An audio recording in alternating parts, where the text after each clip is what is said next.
Puji Tuhan, suatu sukacita yang besar. Kita bisa dipulihkan Tuhan, mengalami pertobatan dan dipulihkan, mengalami pertobatan dan semakin dipulihkan.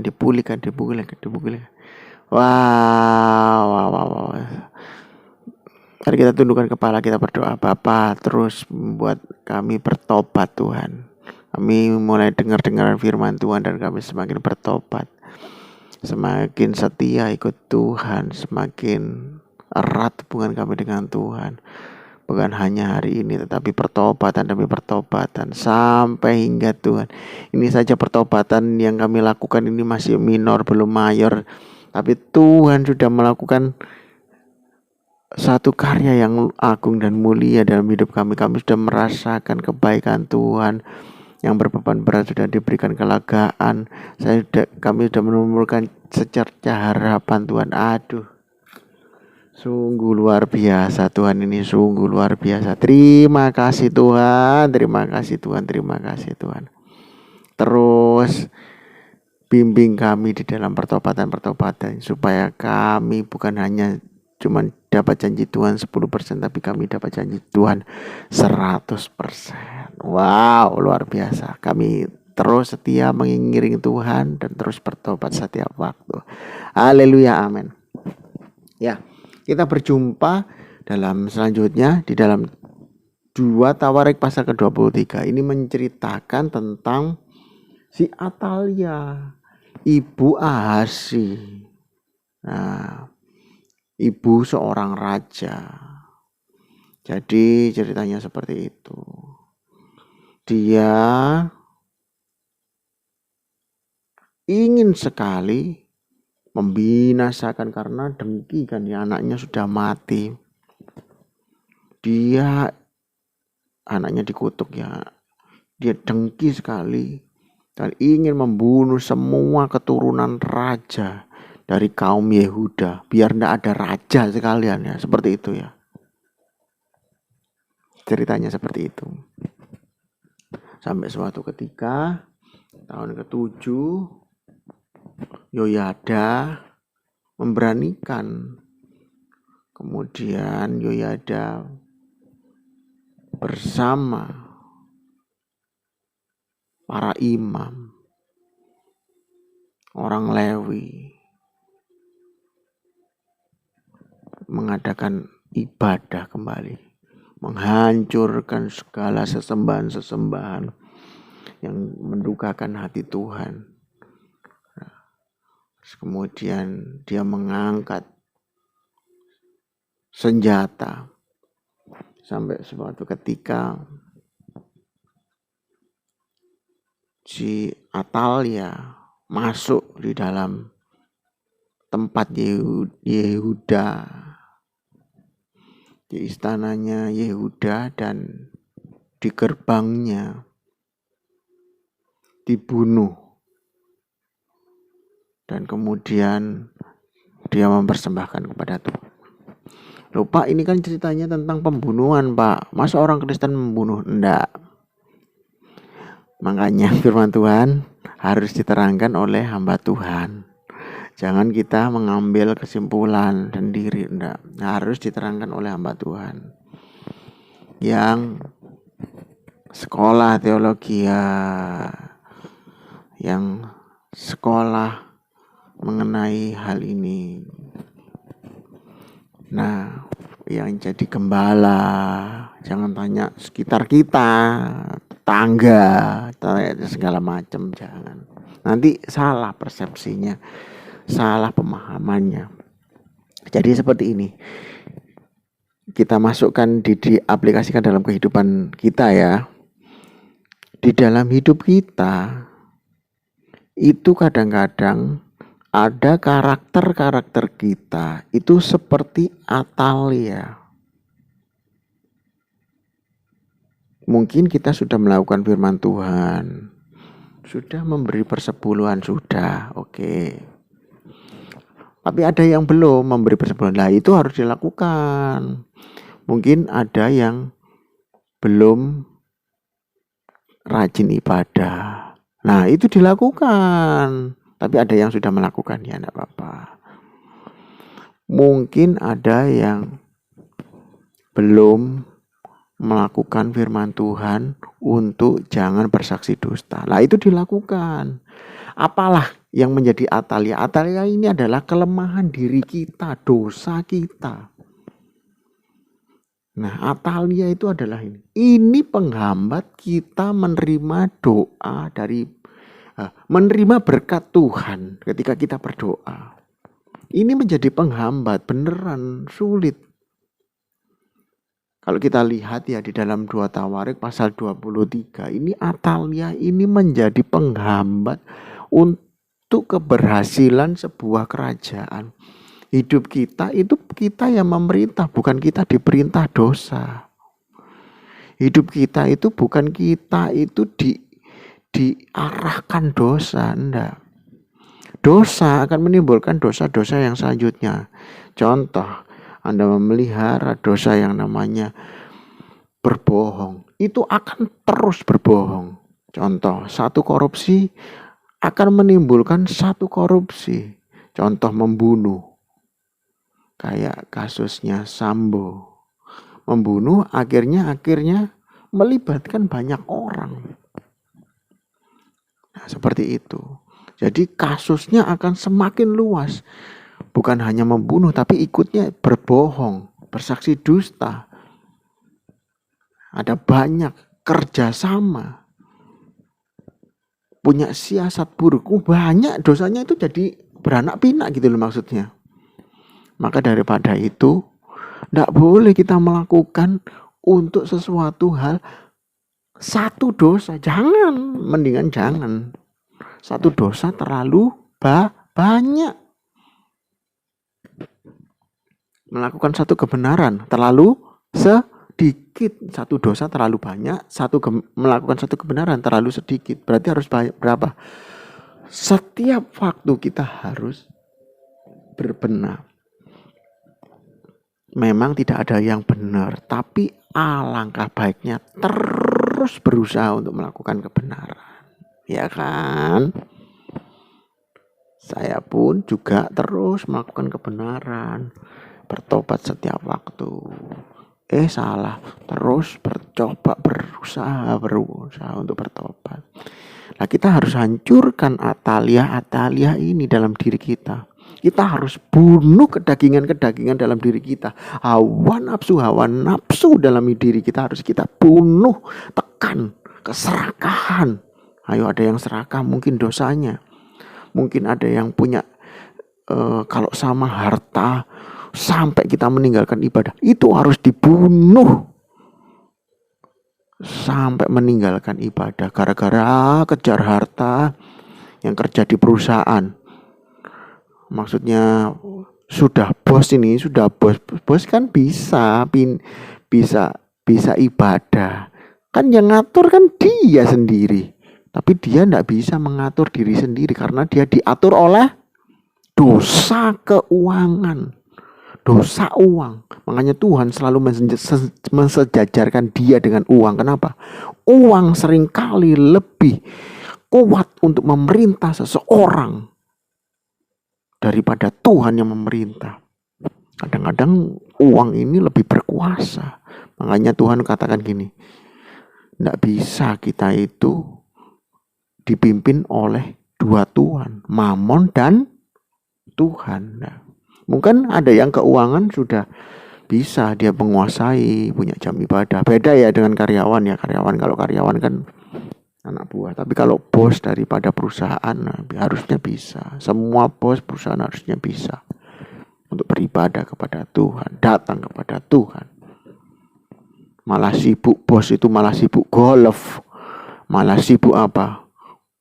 Racing, malah sibuk apa? Piknik. Astaga. Enggak, jangan dosa.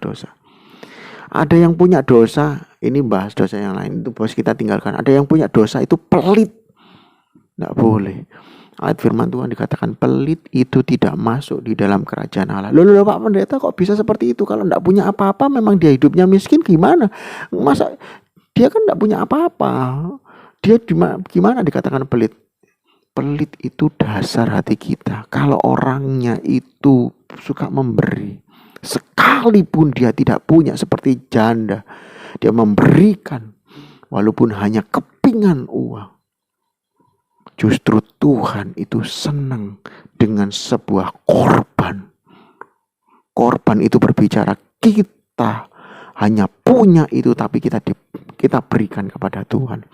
Abraham hanya punya Ishak, satu anak yang dinanti-nantikan, umurnya puluhan tahun bahkan ratusan tahun dia menanti-nantikan. Hampir 100 tahun dia menanti-nantikan. Tapi ketika Tuhan minta, kita mampu memberikan. Apa yang kurang dari diri kita, tapi kita memberikan seperti janda Sarfat. Tuhan inginkan itu. Tapi janda Sarfat setia, walaupun pertama kali dia ngengkel sama Tuhan, tapi dia tidak pelit.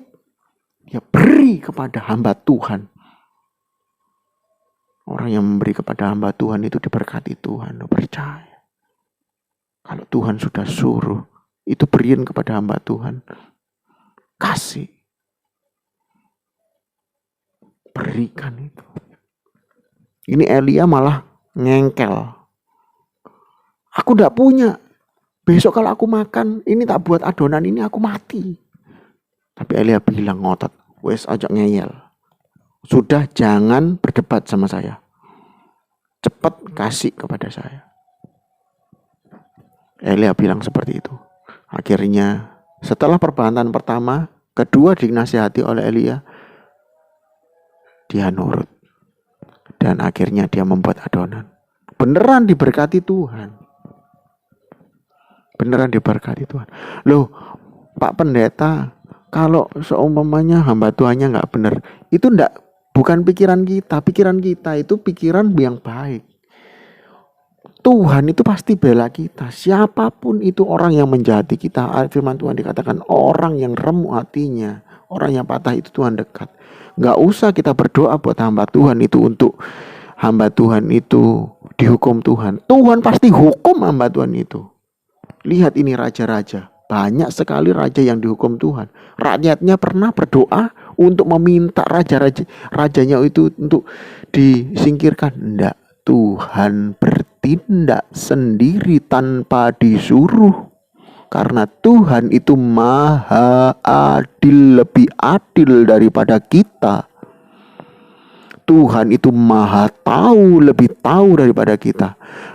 Dia tahu hamba Tuhan itu nanti jatuh suatu waktu, Tuhan pasti akan melenyapkan. Tuhan tahu raja yang memimpin Israel itu, Yehuda atau Israel itu pasti akan jauh daripada Tuhan. Dan Tuhan pasti akan memusnahkan. Lalu sifat kita, lalu sikap kita apa? Ya, karena Tuhan yang mengadili, Tuhan yang memberikan kehendak, Tuhan yang mengambil, Tuhan yang memberi. Semua ini dalam kendali Tuhan. Jadi tugas kita apa? Menjadi orang baik terus. Terus jangan pelit. Hamba Tuhan baik, hamba Tuhan buruk, itu urusannya Tuhan. Tuhan yang akan membunuh hamba Tuhan itu. Nggak usah kita. Ngapain kita pakai urusan? Kita itu hidup di dunia ini untuk menjadi orang baik. Menjadi orang baik. Jadi orang baik aja susahnya setengah mati kita. Untuk jadi tidak pelit aja susahnya setengah mati. Menghidupi kebenaran aja kita masih bergumul setiap waktu. Apalagi kita memelihara atalia. Satu sifat yang buruk di dalam diri kita. Jujur ini saya sebagai hamba Tuhan aja kadang-kadang gini, disuruh gini. Engkau harus memberi. Itu kadang-kadang saya mesti tanya Tuhan setiap waktu, masa Tuhan harus memberi, Tuhan masa aku harus memberi Tuhan. Itu nangis hati saya tersayat. Seperti layaknya Abraham yang Tuhan minta Ishak, anak-anaknya satu-satunya anaknya. Ya seperti itu rasanya. Ada korban. Kalau aku memberi, aku nggak punya apa-apa. Hamba Tuhan itu nggak punya apa-apa. Itu aja kita memberinya aja masih kadang-kadang hitung-hitungan pertimbangan, tanya Tuhan, nangis dan lain sebagainya. Itu untuk menjadi orang baik loh, sulit. Apalagi kita memelihara sifat pelit, selesai kita. Sulit untuk diberkati Tuhan. Jangan ya. Bukan hanya pelit, banyak pemburit, jangan. Lesbian, LGBT, jangan. Jangan marah. Tidak boleh. Yang LGBT ini sudah marah, jangan ya. Karena Anda tidak dapat pacar, maka Anda pacaran dengan laki-laki, perempuan-perempuan, jangan. Semua apapun itu dosa, marah, dengki, keserakahan, bohong, punya ilah lain, suka mengingini barang sesamamu, nah itu hukum Tuhan yang 10. Apapun firman Tuhan yang hari ini kita terima, dosa apapun itu yang menjadi kelemahan kita. Ayo kita tinggalkan, kita kikis. Itu akan membuat kita, itu atalia di dalam diri kita. Dan Yoyada membunuhnya. Kita harus punya, biarkan Yoyada ini seperti Roh Kudus dalam diri kita. Biarkan Roh Kudus itu membunuh setiap kedagingan kita. Jangan dilindungi atalia ini dalam diri kita. Jangan Tuhan, ini dosa ini eman Tuhan. Dosa suka lihat film porno Tuhan. Lindungi Tuhan. Saya suka ini Tuhan. Anda nggak akan nikah Anda kalau lihat film porno terus. Anda malah jatuh dalam dosa. Anda suka dengan diri Anda sendiri. Tidak boleh mencintai diri Anda sendiri, tidak boleh. Anda harus mulai. Hidup ini sebenarnya memberi. Tidak boleh pelit. Anda harus memberi, menafkahi orang, mencintai orang, sayang kepada anak. Itu kan nanti punya keluarga kan gitu. Itu hidup ini tujuan Allah ada di dunia ini itu sebenarnya ingin kita itu punya kasih. Kasih itu bersifat memberi. Apapun itu kita memberi. Coba Anda renungkan, hidup ini bermanfaat adalah memberi. Jangan mencintai diri sendiri Anda. Anda berarti ketika Anda mulai memberi. Serius. Anda kalau memberi diri Anda sendiri tidak akan bermanfaat. Tapi ketika Anda mulai memberikan karya Anda kepada orang lain, memberikan satu bantuan kepada orang lain, mencintai seseorang, punya istri, punya anak, Anda bermanfaat. Nggak usah kita berbicara mengenai masyarakat, tapi Anda sudah bisa mencintai keluarga Anda akan bermanfaat. Maka daripada itu, jangan pelit. Jangan pelit, jangan kikir, jangan mengingini, jangan sombong. Jadi, tetap jaga yang namanya bait Allah dalam diri kita. Biarkan Yoyada ada dalam hidup kita dan berkuasa dalam hidup kita, ya kan? Roh Kudus biarlah berkuasa. Yoyada sama dengan Roh Kudus. Biarlah dia bersinggah sana dalam hidup kita. Hancurkan segala atalia itu kedagingan kita. Lama-lama kita bersih.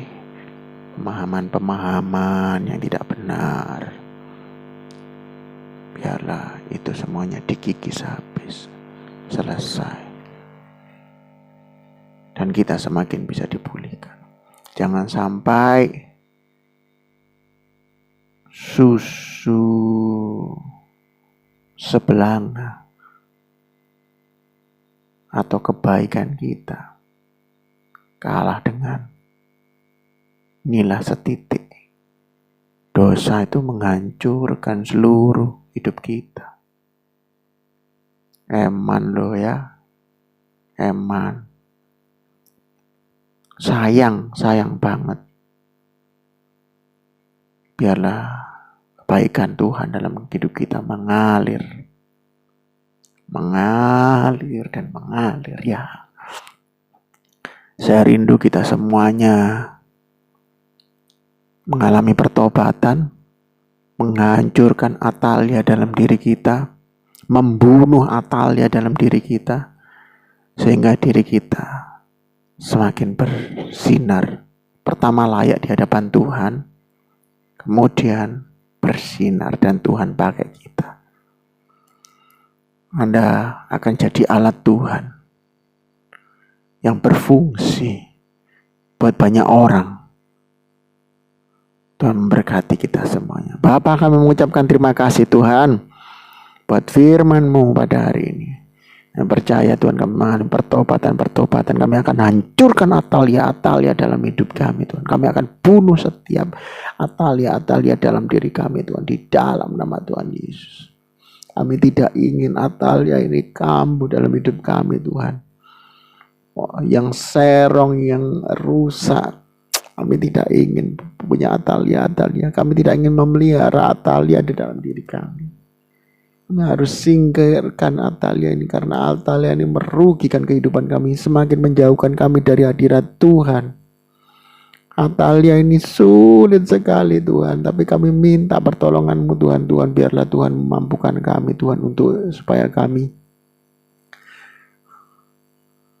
terhindar dari Atalia. Bahkan Atalia ini tidak mungkin berkembang biak lagi dalam kehidupan kami. Kami inginkan Yoyada yang adalah Roh Kudus Tuhan, yang terus menghancurkan setiap kedagingan kami Tuhan. Atalia. Terima kasih Tuhan. Di dalam nama Tuhan Yesus, kami percaya ketika kami mengalami pertobatan, menghancurkan Atalia. Ayat firman Tuhan di dalam 2 Tawarik 23, bersukarilah seluruh rakyat negeri dan amanlah kota itu setelah Atalia mati dibunuh dengan pedang. Setelah kami bertobat, kami membunuh Atalia, di hidup kami akan aman Tuhan. Hidup kami dalam genggaman Tuhan. Kami percaya Tuhan, kami akan terus bertobat dan membunuh Atalia dalam hidup kami. Dan kami percaya hidup kami akan aman. Ekonomi kami aman. Pekerjaan kami aman. Keluarga kami aman. Sukacita kami aman. Damai kami aman. Terima kasih Tuhan, di dalam nama Tuhan Yesus. Haleluya, amin. Tuhan berkati jemaat GBI Balongrawe, gereja-gereja lain. Tuhan berkati. Dan juga yang pendengar setia di luar negeri, Tuhan berkati ya. God bless you.